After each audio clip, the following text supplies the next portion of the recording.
Nigerians continue to Tonight, the city of Lagos went agog as all routes. Be the first to know from the north, south, east, west, and around Africa. We break the news. one Nigeria. Now you can catch all the actions live as the news breaks. We are Core TV News. Welcome to Core TV News. 24-hour news station. The scriptures describe the Armageddon as the site of a battle during the end times. It's believed to be the mother of all battles between the Messiah and Satan the devil. Now, many believe that this battle will come with collective destruction and annihilation that will precede the end of times. Now, that term is what we've borrowed on the show this morning as we begin to ask that very important question: if the incessant bombings and bombing spree in Nigeria has brought Armageddon upon us.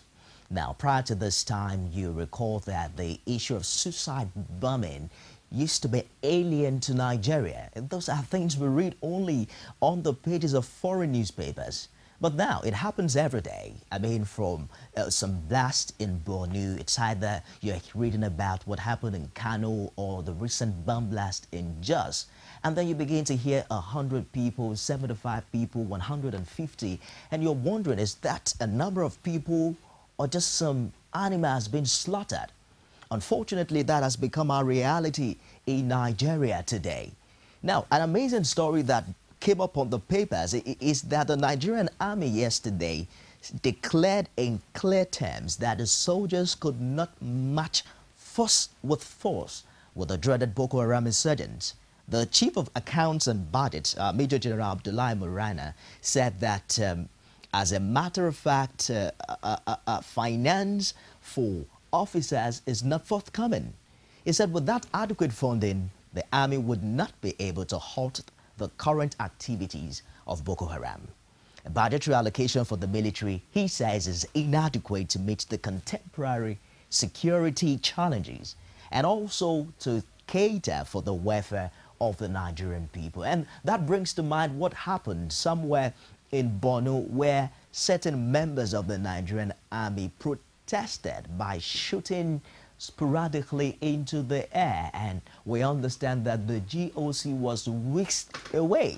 Many also are of the opinion that the infightings, the protest amongst the Nigerian army was actually one of the reasons why Mr. President boycotted this visit to Chibok in Borno State.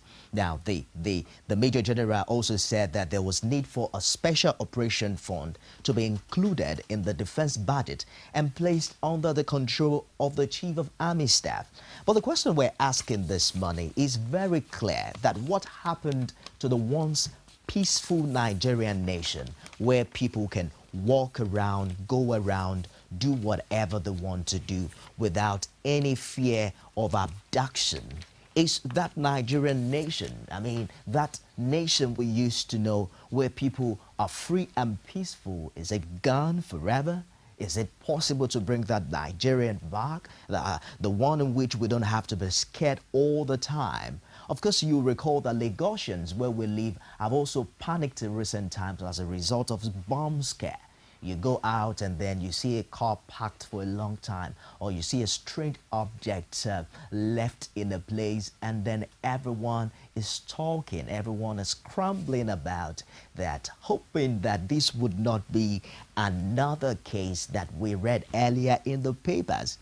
Has bombing come to stay? That's the question we're asking on the show today. And you recall what Fani Kayode said in his call for Oduduwa state.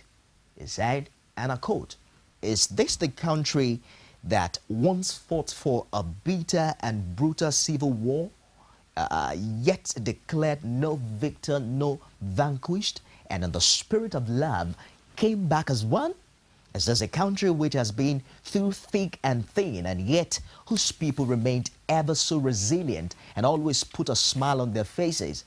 And he went ahead to say that it's time for us to stop pretending. Let the terrorists and the friends in high places break away and establish their own country.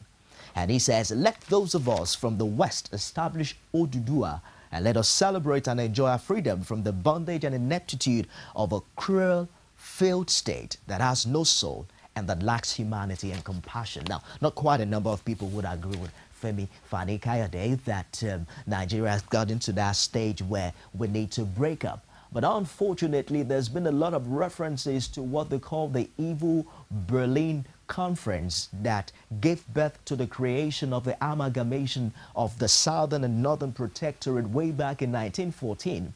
And you recall that 2014, this year, exactly makes it 100 years after the amalgamation of these protectorates. Now, this is supposed to be the centenary year for Nigeria, celebrating 100 years of coexistence. But some are saying Nigeria should learn from USSR and some other conglomerates of nations after decades who suddenly woke up to the realization that this is not working and let's go in our own ways. Now, not many people agree with that. Some are saying Nigeria has come to stay and the issue of bomb blast here and there is just for a while, and it will open us up to new opportunities and, of course, a clarion call to leadership to ensure that people, poor people, especially poor people in northern Nigeria who have been left to rot a long time ago, that there will be much more focus and much more political will on the part of leadership to cater for these people, give them genuine education and bring them out from being brainwashed by a particular sect that we now call Boko Haram. And these are the questions we're asking. What about the tribes that are unique but does not have the population to form a country and would not want to be merged with others? Now, those are the questions that people are asking as regards the core for a disintegrated Nigeria. You recall that something like that happened way back, the secession of Eastern Nigeria, what we call the Biafran state, that after all led to a civil war in Nigeria and millions of people died. Now, war, call it civil war, call it war against terrorism, is not something very palatable because people are going to die. We're going to lose structures. We're going to lose millions of naira, if not billions, to the disaster of war. And so we're finding out what ways do we have in our hands to ensure that there's a peaceful resolution of what we call the fight against insurgency or the troubles rather in northern Nigeria. Now, let's find out what actually transpired earlier as I bring to you statistics of what has transpired, what we call the Boko Haram insurgency in Nigeria. It started way back in 2010, and if I can find the details here, you'll recall that we had a disaster in Kaduna and Zaria in 2012. That's 17/6/2012, and the number of deaths were recorded to be 40. And that went on and on. 22nd day of the 6th month of 2012. Of course, another bomb blast happened in Abuja. And then it went from there to Maiduguri, to Zaria, Kaduna, to back to Maiduguri, to Bauchi, and then it happened again in Maiduguri. And then we also heard of a bomb blast in Taraba, Yobe State. And that's ushered in what people have termed the zenith of bombing spree in northern Nigeria in this year, 2014. It kick-started in February in Kodunga, and then in Wajiko, in Igze, Rana, in Christian Village in Chibok, and then we had the Bama incident, Boniyadi, the Manok, the Kalabage, the Dikwa, and the list is endless. Now, some are of the opinion that Chibok is fast becoming one of the most popular towns in Nigeria, not only in Nigeria, in Africa, and even across the globe. And unfortunately, it has joined this endless lists of locations where people there have no doubt had experience of what we call Boko Haram disaster in northern Nigeria. Okay, I'm joined now by a political affairs analyst, and we're going to see how we go from there. Good morning, sir, and thank you for finding time to join us on the show today. Well, I'm delighted to be here. Thank you. Now, let's kickstart from, there is an excerpt that I would love to show you here, and it's from Chinua Achebe's book, There Was a Country. It says, most who attended classes there, referring to his primary school education, had to walk alone several miles every day to get to school. But things were simpler and safer in those days, and there was never a story of child abduction or any unsavory incident that I can recall. How would you describe what Nigeria was like in terms of peace and security while you were growing up? The title of that book, There Was a Country, resonates in a way that forces us to continue to miss what this country used to be. That whole idea of nostalgia clearly points to the fact that we are not progressing. On the contrary, we are retrogressing, in the sense that these days you can hardly talk of improvement in any sector of our life as a nation. It used to be better, we used to enjoy these, things used to be more functional, and so on and so forth. But I think that to a very large extent, it is no longer amusing. Nigerians have become completely tired, sick, and the situation has become unacceptable. The very primary responsibility of any government anywhere in the world is to provide security of lives and property. And so, if it is given that as we talk now, we're merely going to hear about the difference in the number of people who will die, who will be reported dead tomorrow, then it will therefore explain and underscore the point that Nigeria is fast becoming a failing state, if not a failed state. What do you think happened to that Nigeria where terrorism and suicide bombing used to be a foreign tale? What happened to that Nigeria we used to have? I remember Professor Dora Akunyele, former Minister of Information, who was in charge of information of the Federal Republic of Nigeria as the Minister for Information. She led the country in a state of denial. She consistently denied that Nigeria can never be a terrorist nation. In other words, that Nigeria cannot harbor terrorist elements or extreme militants. Now, that was not her view per se.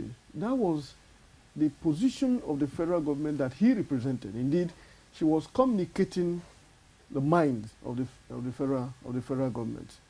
Now, it was too late in the day to realize that it was not a matter of speculation. As at the time when they read their heads, they had concluded and perfected the strategies of their insurgency. And it was only a question of time before they began to dramatize capacity. So, you see, we have got it all wrong from so many angles. From the perspective of the leadership, from the angle of the led. And I say this because we had also managed, as a people, to allow persons without capacity, to superintend our entire affairs in such a way that what has become true, what has become very clear, in spite of what any person tells you, is that the country is not working. It is not working in terms of security, neither is it working in terms of the economy. Every other aspect, is it the hospitals or healthcare system? We have long described our hospitals as mere consulting rooms. The infrastructure that defines the state of a nation are in comatose. And as I speak with you, it does not matter how many times they rebase our economy and tell us that we are is it the best economy in Africa. What is important is how that translates into a better livelihood for the ordinary citizens of this country? Were they better before the rebasement, or are they prospects that they will get better with the level of corruption, with the level of impunity, and the perversion of the course of justice in this country? Are you saying categorically that what happened to the once peaceful Nigeria is simply poor leadership? But let's be a little circumspect in categorizing Nigeria as Nigeria has actually not been a very peaceful. You see, if you toe that line, then you will force some of us to take a historical review of what, even from the point of view of the amalgamation of this country in 1914, it was not conceived to deliver a peaceful society or a peaceful country, in the sense that if you understand the whole principle of self-determination as a concept that must effectively be factored into human existence, you'll find that the whole idea of coupling together extremely different people in such a way that the colonialists did, essentially for the economic exigency of those moments. You clearly appreciate that they were done just to enhance their economic activities and not to secure political stability.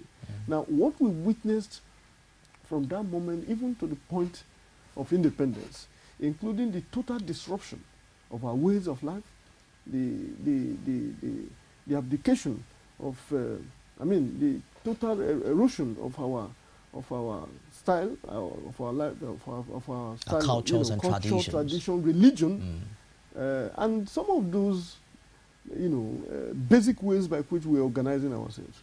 You will find that it was never intended to deliver a peaceful society. We'll get there. We I actually do not want us to tell that path yet. We're going to get there because there are also reactions I read earlier from Femi Fani Kayode, who obviously wants an Oduduwa state. But I don't want us to tell that path yet. What impact do you think this action of terrorism is having on our unity as a nation? Do you think Nigerians have been able to, clearly differentiate these killings from ethnic and religious bias? You see, the poverty of the present situation is that they have not managed to communicate and give to the public the reason why we are subjected to this degree and incidents of carnage. They have not. I'm from Delta State. When it was the Niger Delta battle, you could see that whereas quite a number of people, including the international community, resented the method of operation, they could not discountenance the message. It was difficult. Essentially because at the heart of their agitation was that indispensable fact of injustice. And they say justice is the first condition of any society that aspires to progress. Above all, it was clear from even people afar that given the level of degradation occasioned by the years of oil exploration in that part of the country, and realizing that very little came back to them in terms of reviving that environment, it was totally unacceptable to continue to subjugate them in the way and manner Nigeria was treating them. In this case, we have had all sorts of reasons, yet we are unable to identify one. They say they want Nigeria to become a completely Islamic state. Now, that has no basis either in logic or under the Constitution. I say this because under Section 10 of the Constitution of the Federal Republic of Nigeria, Nigeria is a secular society. In other words, it cannot become a society that adopts a particular kind of religion. But like I used to say, almost cynically, the fact that a people have arrived in their own style, albeit violently, to agitate for a particular form of religious practice. For the fact that Nigeria waited so long And you now have a people who are carrying arms against the state, insisting that this country must practice a particular religion. For that long, we were getting to the end of the agitation for the call of a sovereign national conference, which they had managed to package in the form of a national dialogue or whatever is going in the conference. Now, I make this point because from the agitation of country returning to Islam, to the president converting to Muslim, and so on and so forth, you cannot pinpoint. Because today, they say they want Islam, yet they bombard and kill Muslims, even in the mosque and the most sacred places of Islamic identity.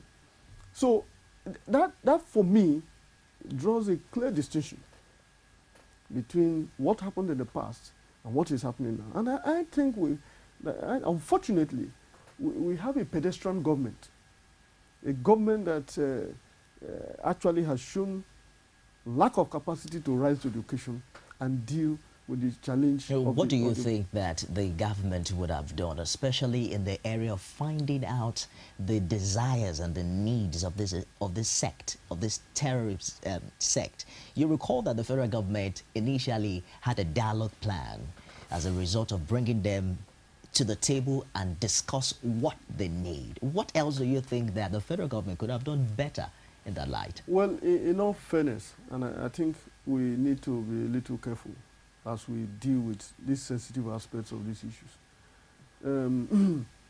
It's not an easy task.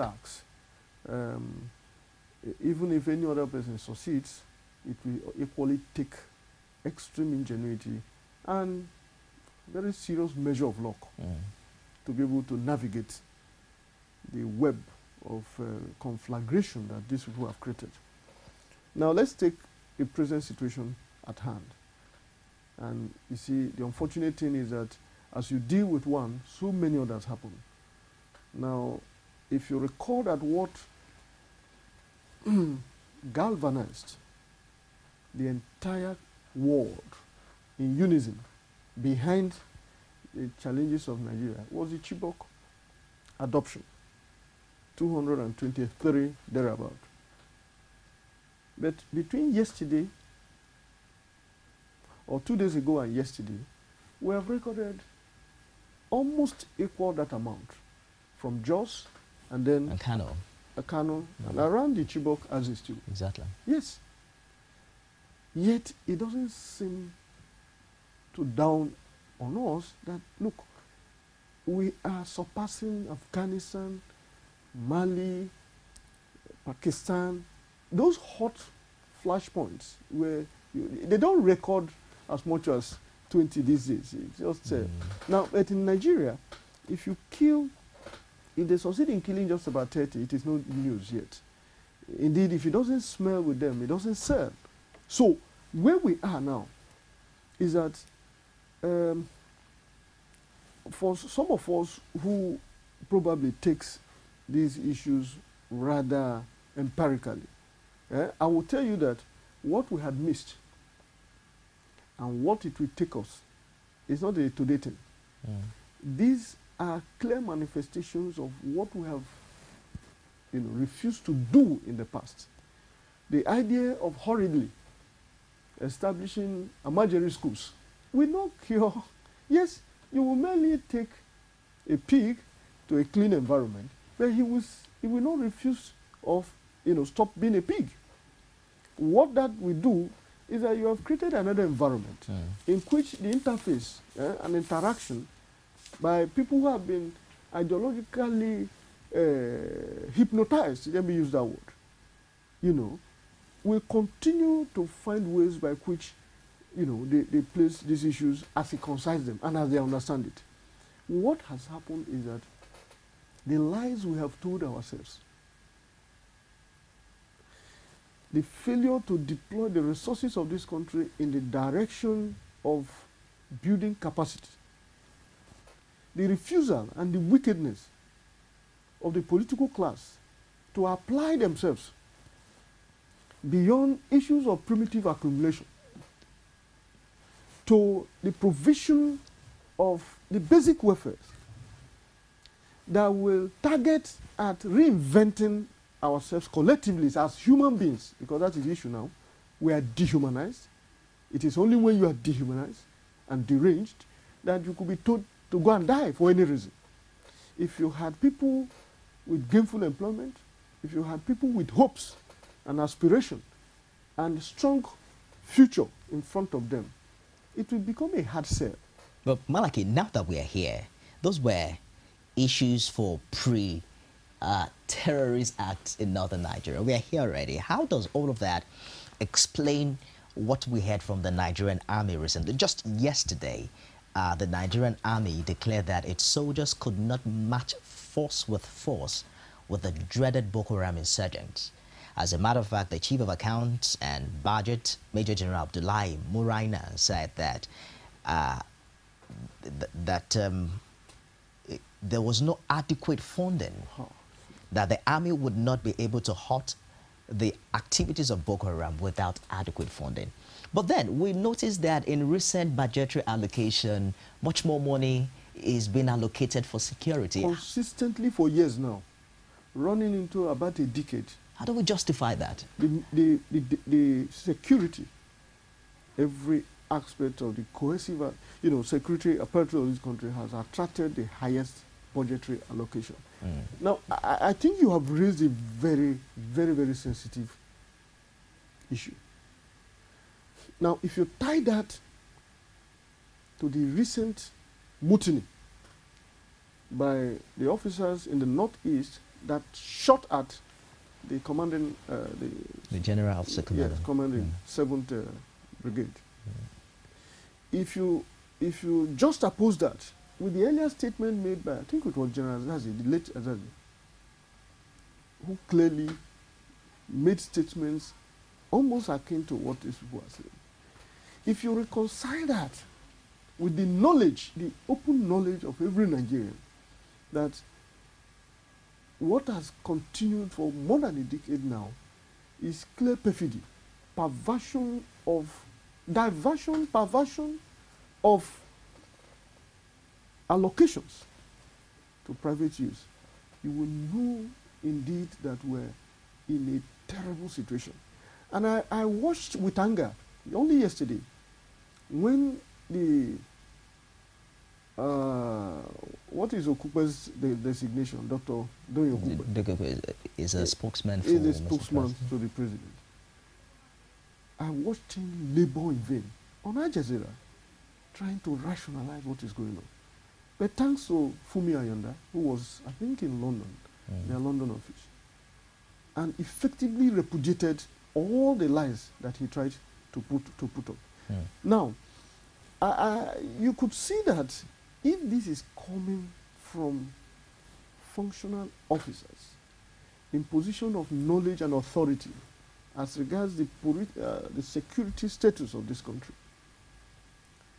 little will wonder why people are assassinated in this country, nothing happens.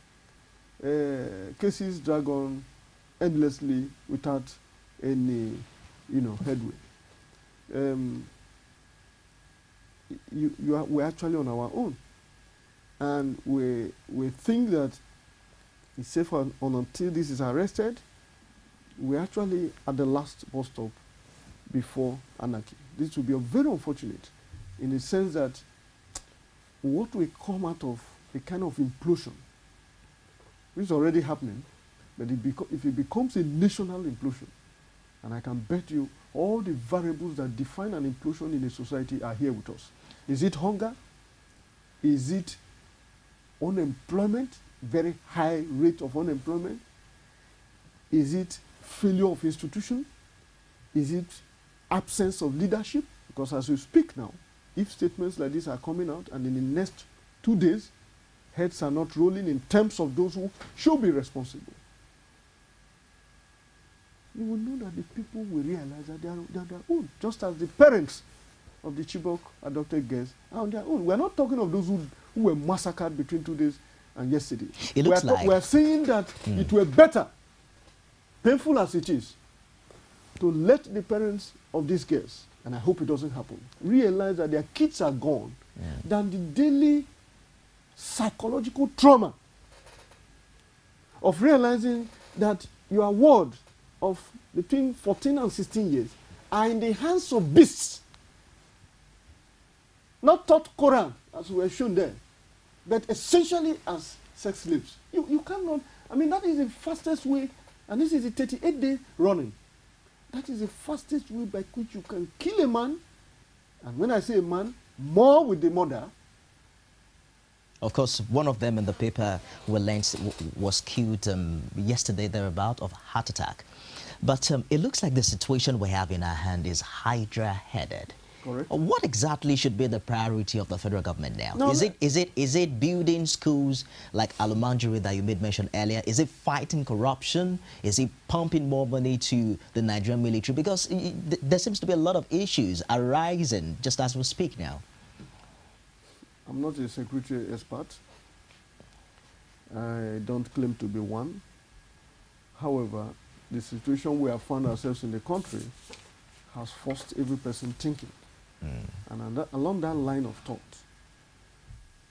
comes the hopelessness of this situation. To say, any of these options you raised will operate painfully as medicine after, how do they say it?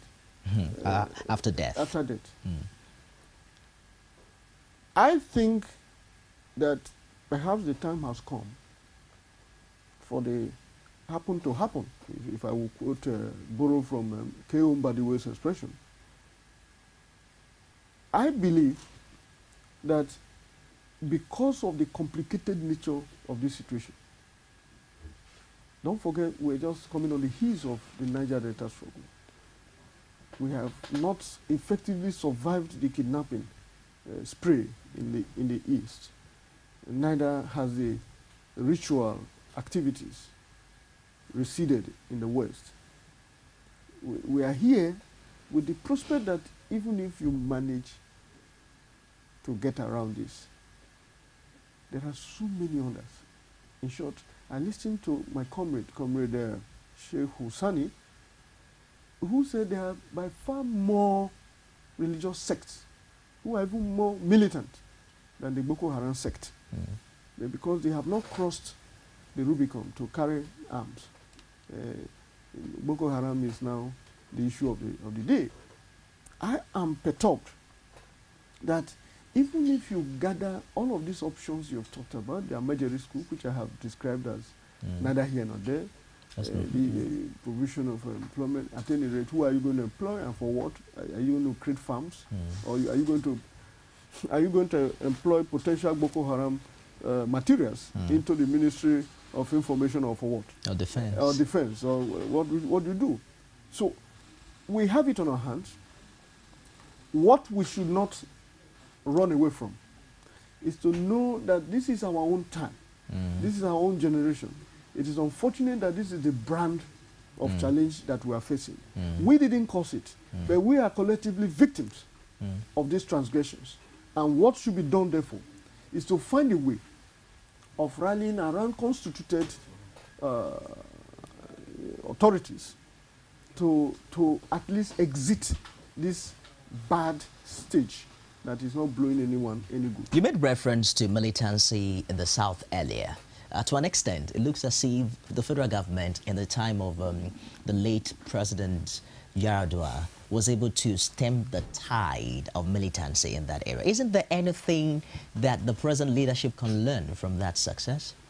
Well, that was possible because of the variables that they were dealing with then.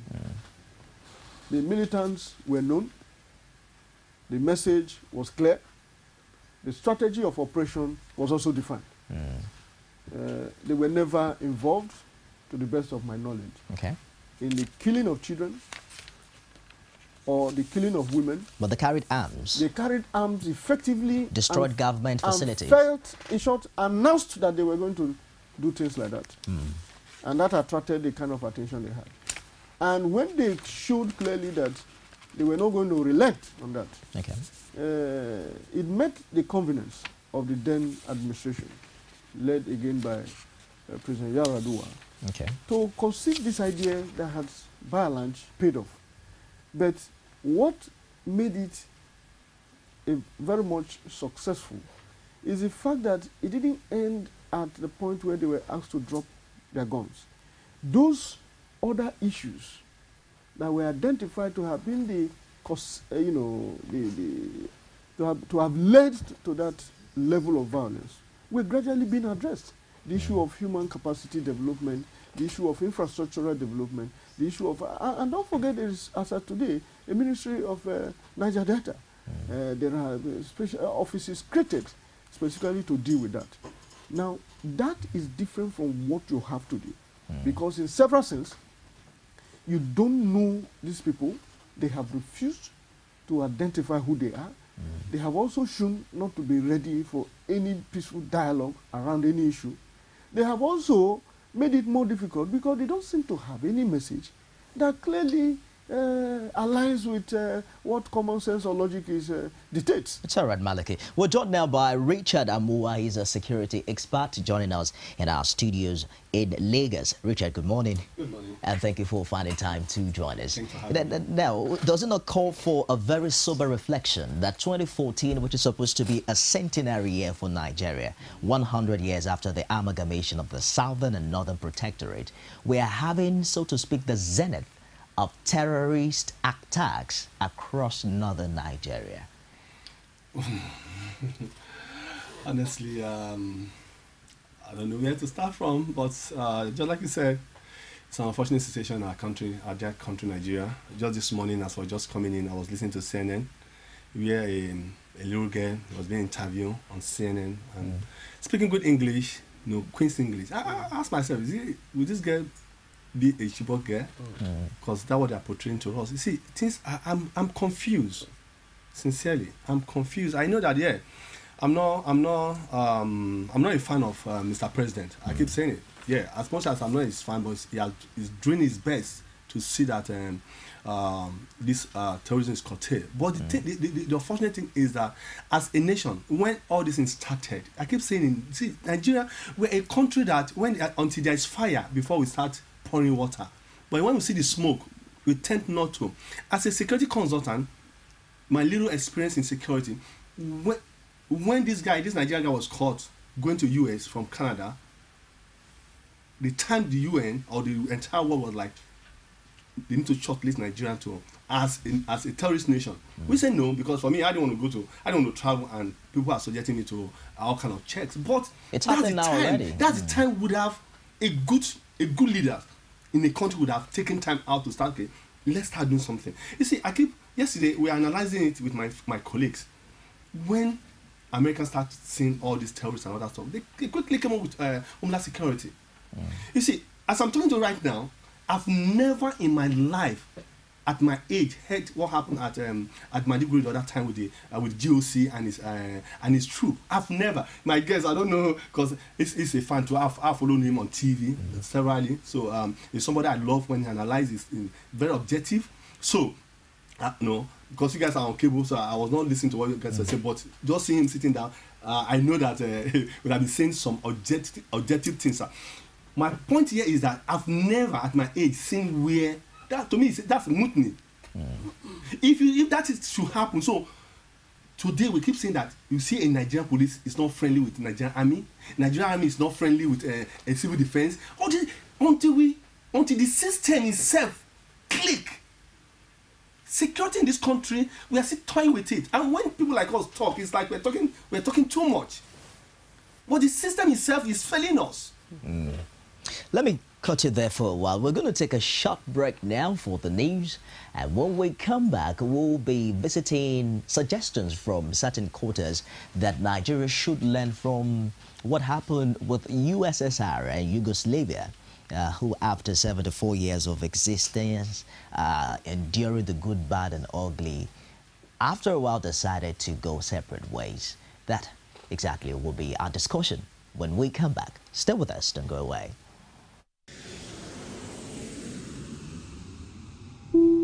Ladies and gentlemen, welcome to Ghana. Please remain seated and ensure your seatbelts are fastened. You can now turn on your MTN mobile phone data to enjoy a browsing rate of 5 kobo per kilobyte with MTN One World. Thank you. Absolutely.